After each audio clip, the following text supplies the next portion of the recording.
ये वाली जो आप बात बता रहे हैं ना, ये बिल्कुल हकीकत बात है मेरे भाई, कि एक व्यक्ति जो जीएस ठीक ठाक पढ़ा हो, ठीक है, और एक व्यक्ति जिसने इसको याद कर लिया, स्पीडी को याद कर लिया है ना, वो कहीं ना कहीं अगर देखा जाए तो अब जो एग्जाम हो रहे हैं उनमें सबसे ज्यादा नंबर लेकर के आ रहा है, क्योंकि वो इसको याद करके गया है। लेकिन ये किताब देखने में जितनी अच्छी लगती है, जितना इसमें अच्छा कंटेंट है, इसको याद करना बहुत कठिन पड़ता है। समस्या क्या है, अब जो यहां जुड़े रहते हैं उनको अच्छे से पता होगा, जो तुम कह रहे हो ना कि कैसे याद होगी, सबसे बढ़िया एक तरीका है, हम बताएं, इसको पहले पढ़ो। अगर आप स्वयं पढ़ना चाहते हो, ठीक है, तो आपका मन लगेगा तो आप आराम से पढ़ लोगे, नहीं लगेगा और आप ट्रिक के माध्यम से चाहते हैं और रिवीजन के माध्यम से चाहते हो कि बढ़िया से याद हो जाए, रिवीजन भी हो जाए, और अगर इस चीज का आपको प्रूफ देखना हो तो हमारी इस प्लेलिस्ट पड़ी हुई है, ठीक है। हमने किस प्रकार से पढ़ाया है, जैसे कि आपके सामने दिख रहा है 57वां ऑस्कर पुरस्कार। मैंने ट्रिक क्या बनाई, मैंने ऐसा नहीं करा कि कोई गाना आना बना रखा हो, ऐसा कुछ नहीं है भाई। ऑस्कर का मतलब मैंने बताया कि भैया इतना याद रख लेना, आस्कर, हम किस चीज की आस करते हैं।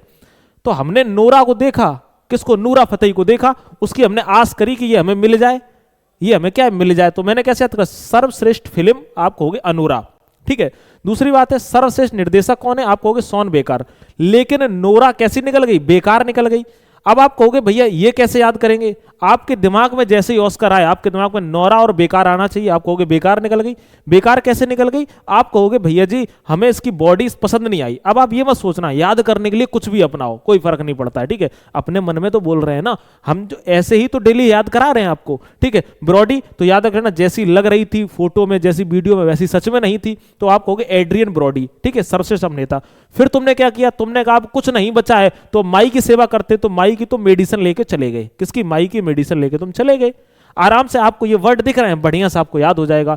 अगर आप चाहते हो कि ये बात हकीकत है और आपको हकीकत में याद हो जाए, आप जो मेरी प्लेलिस्ट बनी है ना जिसमें लिखा है स्पीडी करंट अफेयर्स, आप उसकी 12 से 13 वीडियो हो चुकी होंगी, आप देख लेना। पहली वाली वीडियो इसमें ऑल एग्जाम लिखा है, उसमें मैंने सिर्फ रिवीजन कराया है, उसके बाद की आप वीडियो देखना, आपको खुद लगेगा कि हाँ याद हो गई, आप उनके कमेंट पढ़ लेना। तो रिवीजन जितना ज्यादा करोगे उतनी ज्यादा ये बेहतर है। और ये है रामबाण, आपके बहुत सारे एग्जाम लगे हैं, केवीएस का, एनवीएस का, दिल्ली पुलिस का, एसएससी जीडी का, बिहार दरोगा का, ईडीओ का, बहुत सारे हैं एग्जाम लगे हुए। अगर आप चाहते हो कि सच में याद हो जाए तो या तो आप इसको बैठ कर रिवीजन करो, अगर आपका मन लग रहा है तो ठीक है, नहीं तो आप हमारी क्लास को डेली के डेली देख लो, हम पूरा मिक्स करवाते हैं, ठीक है। आप एग्जाम तक अगर मेरी क्लास देखते गए, आप याद रखना आपको स्पीडी टिप्स पे याद होगी, और ना आप शुरू से लेकर के जो 12-13 क्लास देख लेना, उसके बाद आप स्पीडी उठा के पढ़ लेना, आपका मन ना लगने लगे तो कहना, ठीक है। ट्राई करके तो देखो, अब आप पढ़ना ना चाहो तो भाई बात फिर अलग है, ठीक है।